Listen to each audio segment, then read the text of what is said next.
আলহামদুলিল্লাহ, এশার নামাজের পর সৈয়দপুর আদর্শ মহিলা মাদ্রাসার 14তম বার্ষিক ওয়াজ ও দোয়া মাহফিলের শেষ অধিবেশন শুরু হয়ে যাচ্ছে।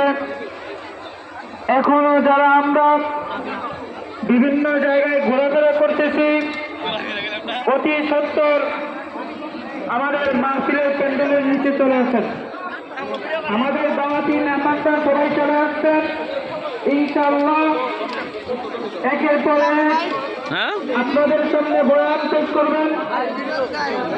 আমাদের আজকের ওয়াজ ও দোয়া মাহফিলে বয়ান পেশ করবেন।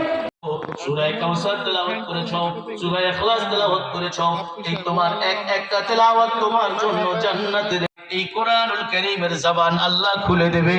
আল্লাহ বলবে গোলাম রে, ও গোলাম, সকালবেলা যখন কোরআনুল কারীম খুইলা সূরা ইয়াসিন তেলাওয়াত